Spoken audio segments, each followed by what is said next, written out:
Welcome back, and there's no slick intro to this one, viewers, because this is an early morning. And I mean early. I'm heading to a dairy client this morning to do some metrichecking. I'll explain what that is a bit later. But we're doing it at the same time as the morning milking.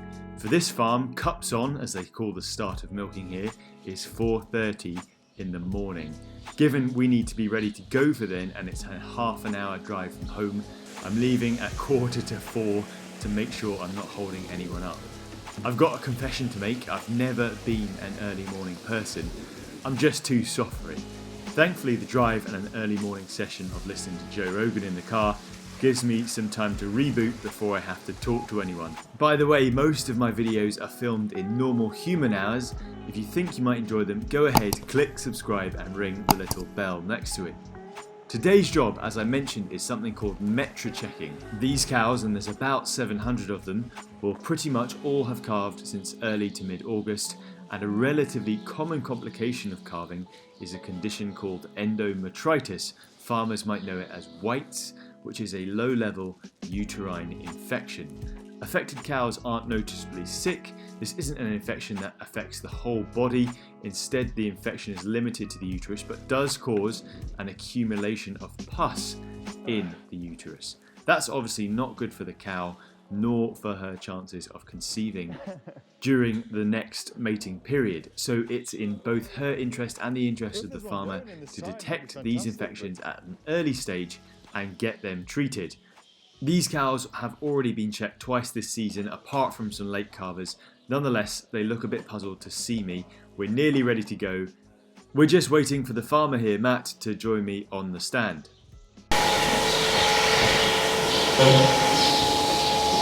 So you might be able to see the cows are queuing to get on. They're ready to be fed. They get some hard feed through the containers just at the front of the rotary. So they're quite eager, probably to get milked, to get fed, and to get back to grass. So there's no sort of having to push them on. They just queue up and come on. If you're not familiar with it, this sort of shed would be called a rotary, as opposed to a herringbone, which is fairly self-descriptive, but also, if you're really old-fashioned, a side-by-side. So yeah, we've got about 700 to check this morning. We're being pretty aggressive. Anything we find that's got probably even a sniff of pus there, we'll most likely treat it. I'll have a quick check with Matt first, just double check that's the sort of strategy he wants to take on. But hopefully there shouldn't be too many, because these girls are mostly very well calved. And as a general rule, the longer you leave it, the less likely you are to find any with endometritis, this pus, or farmers would call it whites. The chances are with 700 we will find something. It'd be pretty extraordinary to not find anything. And when we do, hopefully we'll get a chance to show you. Otherwise, just waiting for those cows to come all the way around. So this is what I'll use for every cow. This is a metrichecker. You can see it's a steel rod with this sort of cap on, this sort of rubber cup. And that's what goes in to cow's vagina and scoops up any discharge that is there. I can have a look at it. Should be nice and clear. If it's cloudy, pussy, these are the cows we're going to treat. And that sits in that bucket of disinfectant. In this bucket of other disinfectant is my metricure device. That would pass through the cervix of the cow. And then there's a hole here, and that would then, and we then have our metricline, which is a penicillin type antibiotic, come out the other end into the uterus. Because at this point post-calving, the cervix shouldn't be very open. It should be kind of like that. So no way you could pass anything else down there. It has to be a very narrow bore tube. So yeah, that's it basically. In, out, 700 times. And then if we find any, we'll pass that rod, that catheter, I should say, and we'll treat them. The first one is coming slowly, slowly. You see her in the back there? Here she comes. Can't see her tag number, but she's enjoying her breakfast. Thank you very much, Matt. No worries.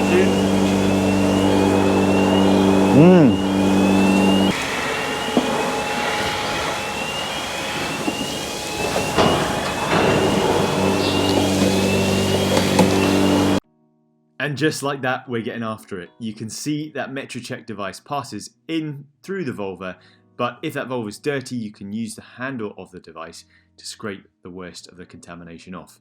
A normal vaginal discharge is clear and stringy. I managed to find a couple of good, clear, obvious ones to show you there. When the cow has endometritis, pus will leak from the uterus into the vagina and show up as a pussy vaginal discharge. This discharge can be scored by the degree of pus, and this score can then be used to determine whether a cow should be treated. It's not simply that any cow with any pus should be treated. The exact cutoff is variable depending on the timing of the check and some other factors, and is something the farmer will discuss with their vet ahead of time. As I mentioned, today we're being pretty aggressive as mating is right around the corner. There's no dressing it up, this job is repetitive, dirty, and on a morning like this, cold. But we're not complaining, it's important to get this job done, and with Matt here on the stand with me, it's a great chance to catch up and see how he's doing, how calving has gone, how the cows are cycling in the run up to mating, and generally, just chew the cud. I'm a big believer that this is a major part of our job as farm vets, to get to know our clients and show an interest, because without understanding their challenges and their aspirations, we can't work with them as well as we might, and that means poorer results for both man and beast. And God, standing in silence for 3 hours would be pretty bleak. No, fucking what are you doing, dude? Don't worry.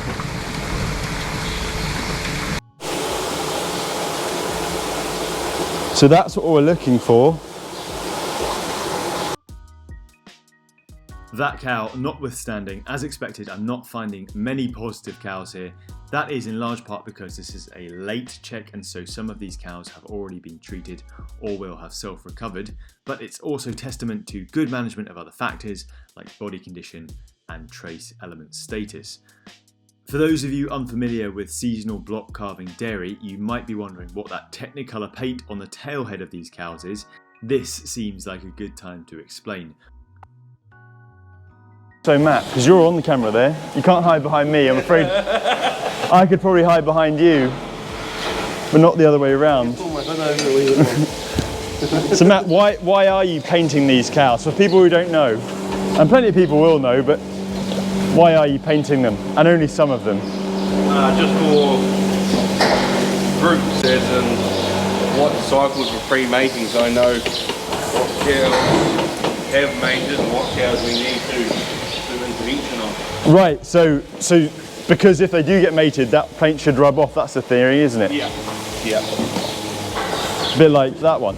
Yeah, she's got no paint because it's all been rubbed off, so it means she's had a pre-heat and she's ready to go. I think green is good to go.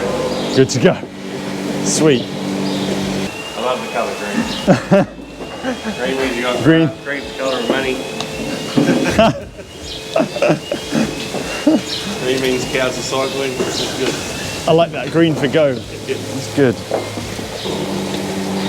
There's a good one there, you can see how she's been rubbed off. This is where you're sick and breathing. She's already Yeah. That's where you want them. So we started at pre-heats. Pretty much going to change everything to orange. Okay. So that was at 25th of September. So this will be your third metricheck, won't it, Matt, I think? I worked it out the other day. This was a couple of years ago when I worked it out. We found 2 cows. Yeah. So we already found 1 cow that was green, you know. Oh, is that right? So finding 2 cows that were and treating them. Yeah. That endometritis was enough to pay for the session, enough to pay for us. And we're expensive friends to have. As someone told me the other day. Just so you know, it's all about days and milk. Yes, yeah, that is a difference here. Like where it's, I suppose, because you've got this arbitrary, or not arbitrary, but universal cut-off period where you dry them off. Yeah. You know, you're not going to carry milk them into the winter. The other thing would be quite interesting just to chat about, Matt, is because we've got less of it in the UK. Is like, because you're one of 3 farms along this road. Yeah. That sort of have the same owners, but that contract milk, or the share milk. Okay, right. Yeah, it's kind of a real Kiwi thing. It's just So broadly, I mean, not your specific place, but like broadly, how does share milking work? How can it work? depending on the the farm or your contract, sheep milking, you just get a percentage of the milk check. Okay.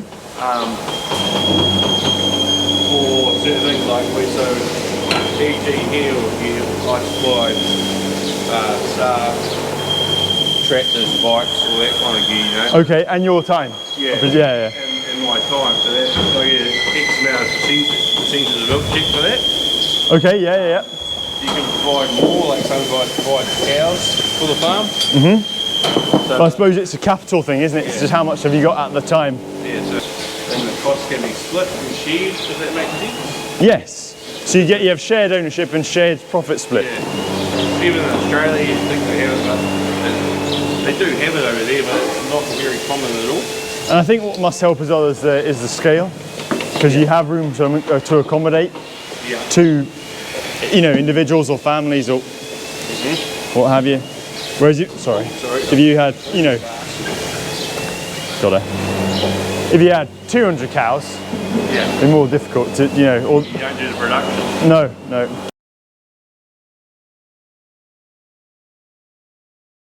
Right, well that's us done. Hopefully we got enough of that to make that interesting for you. I'm absolutely filthy, as you can imagine. I just need to get washed up. I think we treated about 12, but I could be wrong. So you can see just how cold it is. I think it's about 7 o'clock, maybe 7:30. It's pretty frosty, which is unusual for this time of year, but it means it should be a nice day once the fog clears. I've got some seeders to go and put in after this, just down the road. So I'm just going to get as clean as I can. It's a bit sad, but one of the things you do start to appreciate as a vet, silly things like good ropes and good string, is a good set of gloves. Although these are good in terms of the fact that they hook over the shoulder, they're a little bit thin for my liking. So I've got a bit of a wash up to do. That's a little glimpse of what I've spent my mornings doing since calving. Hope you found that interesting. Obviously, any questions about metrichecking, if you're a farmer, go and ask your vet. Otherwise, anything about the process, just leave me a comment, give the video a thumbs up. And if you haven't already, I sound like a broken record, click subscribe, ring the little bell next to it, it makes a massive difference. I'm probably gonna need to wash up for about 2 hours. I hope you enjoyed that. If you're a vet thinking about coming to New Zealand, this is what you'll spend a lot of your spring doing. So I hope I haven't put you off. See you next time.